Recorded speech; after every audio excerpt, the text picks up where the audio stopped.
O să vedem două interviuri cu Barry Ashworth de la Da Pistols și Akua Naru, artiști care au avut numai cuvinte de laudă la adresa festivalului. Să urmărim materialul.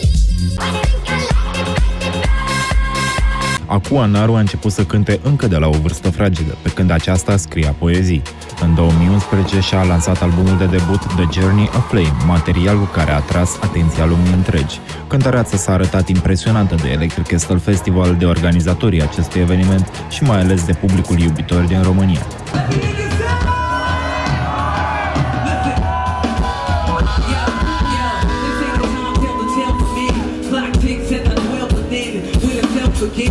How are you? I am wonderful. Thanks for asking. Yes. What do you know about the Electric Castle Festival? I mean, I know that the festival is awesome. I know that there are all kinds of things to expect, and that it's been going on for a while, and that it's becoming one of the biggest festivals in Romania. And so far, the vibe has been amazing. I'm looking forward to the show.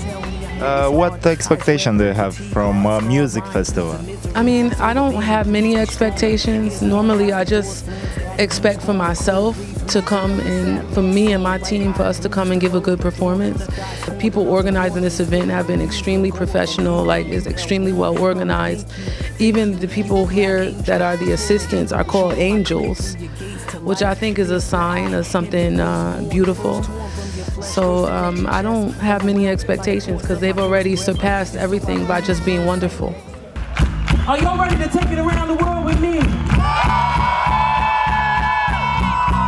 I said, are y'all really ready? Because you got to be ready. You just got to. All right. Then y'all know what to say. Here we go. Check it. All around the...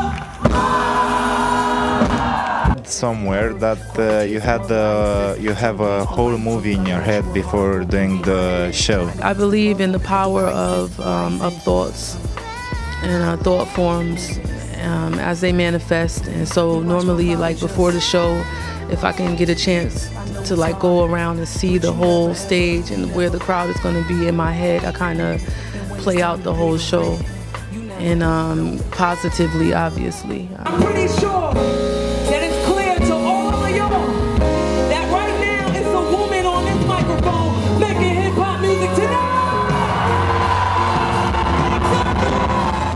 How did you begin your career, and how did you begin to sing? I began, I think, at birth. You know, I just always loved to write poetry, and I was blessed to be born in a family that was really supportive. And so I've been doing it my entire life. It's always brought me and others great joy, and I'm sure that it will continue to do so. This is the only constant for me. What musical artists have influenced you in your career and your teenage years, in your childhood? Good question. I mean, I was heavily influenced by gospel music because I grew up in the church.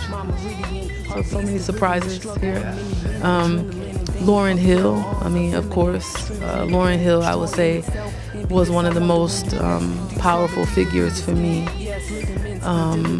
And there have been many. I mean, Mos Def, people like Gladys Knight. I like Sinead O'Connor, Tracy Chapman. I mean, there have been many. So, I mean, I've listened to everything probably that you and everyone else has listened to, all of it, even the stuff. You know, now that I'm older, I might look back and think differently about it, but I mean, everybody loves Tupac Shakur, everybody loved Notorious B.I.G., we all love him. Like the Fugees, A Tribe Called Quest. I'm a big fan of The Roots. Of course, Black Star, Talib Kweli and Mos Def. Bahamadia. You've collaborated with Tony Allen, Fela Kuti's drummer. How was it to work with him? Wow. I'm still processing what it was like. I mean, it was amazing. It was one of, you know, a highlight for me. I look back over my experiences as a musician. I learned a lot. I mean, we had time. It wasn't like we just went to the studio. We also had a lot of time to talk and to get to know his mind. I mean, he really is somebody that's really not limited by any genre. Like, he's somebody that's very interested in everything that's going on within the world of music. And I was really inspired by him. I love and I really respect those artists who are also activists and who feel convicted and committed regardless of what the costs are. And that's true for Fela Kuti, that's true for Bob Marley, it's true for Nina Simone. And I mean, we can only have love and respect. My true hip-hop lovers in the place, you know what it is, make some noise! I said ready or not. Here I come. If you had the power to change something in this world, what would you change? I would change the system of capitalism and the class struggle that exploits, overpowers, that is so pervasive and harmful to human beings. I don't know what I would replace it by. I'm not professing to know all the answers, but I would change that. There would be many things that I would change. I'm gonna just say that and keep it short. Music? Many things have to change. I think the monopoly, you know, like the fact that there are corporations that have a monopoly over the kinds of images and the kinds of stories that are being told, I would like to see that change. And I think on some level, it is changing because the internet has created so many opportunities for so many people, independent artists, you know, and for them to tour and travel and to reach wider audiences just through computers and phones, you know. So it's changing, but not as quickly as I would like it to. Would you like that? Now would you like that? Tell me. And would you like that? Tell me. Tell me. Tell me. You are constantly recording music. I saw some picture you posted on Facebook from a studio in New York. I was just recording vocals, like, because I was there. Like, if I'm somewhere, I was visiting my family, so I was like, let me just book a studio.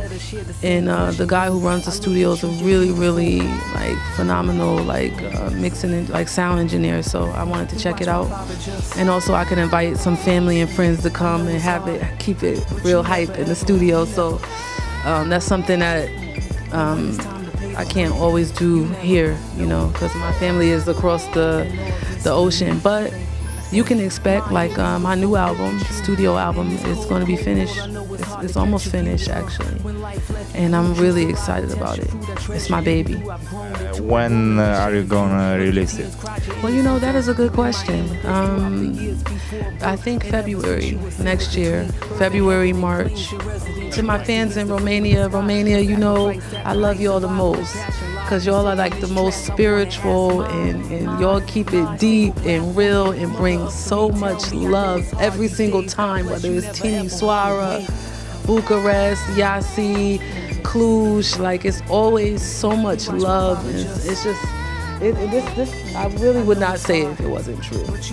Like, it's a fact. So just know that whenever we're here, we're so excited to meet you and to see you and to perform and to create a great experience together. I'm looking forward to the show. What's up, world? This is Akua Naru, and you are watching I Think I Like It on You TV. Peace.